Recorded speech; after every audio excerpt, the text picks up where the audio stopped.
esto de una manera más tangible, empezamos a fijarnos en los índices de desarrollo humano que se pueden medir a nivel de municipio. El municipio mexicano con el índice de desarrollo humano más alto es la alcaldía de Benito Juárez y tiene un índice de desarrollo humano similar al de Suiza.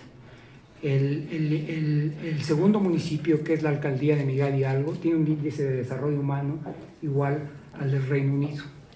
Si nos vamos a la otra parte de la distribución de los índices de desarrollo humano, el municipio de Batopilas tiene un índice de desarrollo humano igual al de Eritrea y el municipio de San Pedro Mártir en Oaxaca tiene un índice de desarrollo humano similar al de Burundi. Los extremos en el mundo son países desarrollados como Suiza y el África subsahariana. Esos extremos conviven en nuestro país día a día. Y esos son claramente los retos que tenemos que hacer. Así que cuando nosotros pensamos en qué es lo que tenemos que atacar estos problemas. Tenemos que atacar el problema de crecimiento, tenemos que atacar el problema de desigualdad y tenemos que atacar el problema de desigualdad regional. Para aquellos de ustedes que han tomado ya cursos de crecimiento, recordarán que hay una teoría del llamado catch-up, que supone que los países a las economías menos desarrolladas crecen a tasas más altas y que por lo tanto en algún momento hay una convergencia. Lo mismo podría pasar con los estados.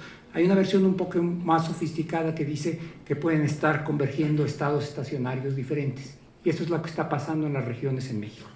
La tasa de crecimiento de los últimos casi 40 años en Oaxaca es tan baja que no solamente no está acercándose a los estados más desarrollados, sino que está divergiendo de ellos.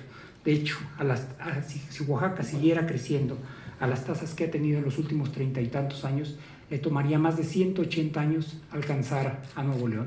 No alcanzar a Nuevo León, sino alcanzar el crecimiento que tiene, el PIB per cápita que tiene Nuevo León hoy. Entonces, eso a mí me parece que es inadmisible. Por lo tanto, permítanme primero hablar del crecimiento y ahí voy a hacer una distinción que a mí me parece que es muy importante, que creo que va a ser relativamente fácil de hacerla aquí. Generalmente cuando estoy ante un auditorio que no son economistas, tengo que dar explicaciones adicionales. Y es cuando uno ve los temas de crecimiento, tiene que hacer una distinción entre los problemas de largo plazo y los problemas del ciclo. Nosotros tenemos un problema de crecimiento en el largo plazo, tenemos una tasa muy baja y también necesitamos ir refinando las políticas de cómo enfrentar el ciclo. México no tiene para todo propósito práctico políticas contracíclicas efectivas.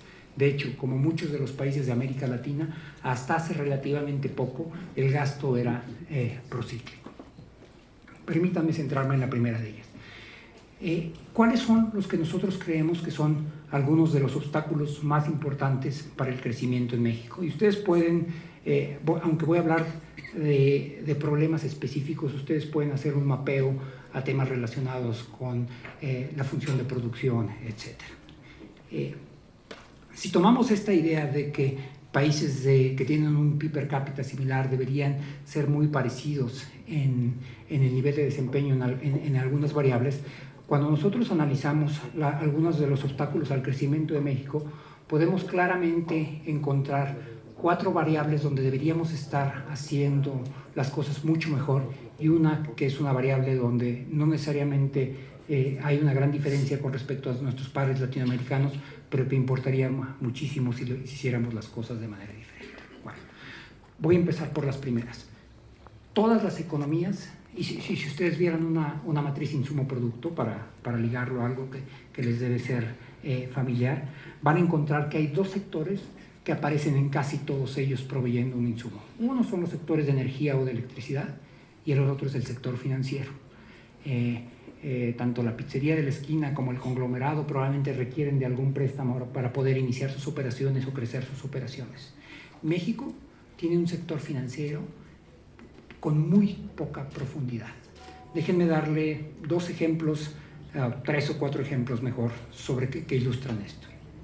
Si lo vemos en la parte de inclusión financiera, solamente el 37% de los mexicanos tienen una cuenta bancaria. En la parte baja de la distribución del ingreso, solamente el 24% de los mexicanos tienen una cuenta bancaria. De acuerdo a las encuestas del Banco de México, cuando pregunta cuáles son sus principales fuentes de financiamiento, entre el 75 y el 80% de las empresas dicen que es el crédito proveedor, es decir, es un crédito de fiado, no es un crédito a través de los mercados financieros. Pero si nos vamos al mercado de capitales, hay alrededor de 145 empresas que cotizan en la Bolsa Mexicana de Valores. En los últimos casi 30 años no ha variado el número de empresas. Algunas salen, algunas entran. El año pasado solamente hubo una empresa que salió a la bolsa, y esto representa un problema, porque quiere decir que cuando las empresas están tratando de expandirse, tienen, por supuesto, tres fuentes de financiamiento: el capital que ellos están aportando, el capital que levantan a través de la Bolsa Mexicana de Valores, eso podría ser uno de ellos, y la deuda. Uno de estos canales está prácticamente cerrado, no funciona. Si pensamos en el mercado de las Afores manejan alrededor del 15% del PIB de México, y además es ahorro de muy largo plazo que puede comprometerse para inversiones de igualmente de largo plazo. Y esto es extraordinariamente importante para México. Pero si lo comparamos con otros países, en Colombia los fondos de pensiones manejan 25% del PIB y en Chile manejan el 60% del PIB. Entonces necesitamos un sistema financiero muchísimo más profundo. Ya estamos haciendo cosas para ello. Estamos cambiando la estructura tributaria de algunas de las operaciones financieras, estamos cambiando el régimen de inversión de las Afores.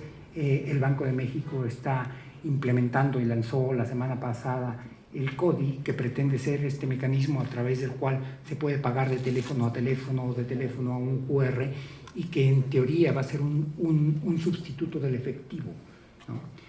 Entonces, los temas de profundidad del sector financiero son extraordinariamente importantes. Yo les decía, y nada más para que nos situemos, que en México el 37% de los mexicanos tienen una cuenta bancaria.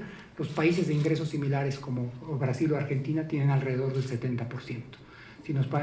En la región. Si nos vamos a países de ingresos similares fuera de la región como Malasia y China, están entre el 80 y el 90%.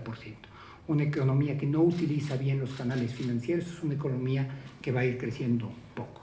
Ese es uno de los temas que nosotros tenemos que atacar. El otro tema es que, y ahí sí lo pueden pensar claramente en términos de su función de producción, es que México es un país que invierte poco, y en particular el sector público invierte poco.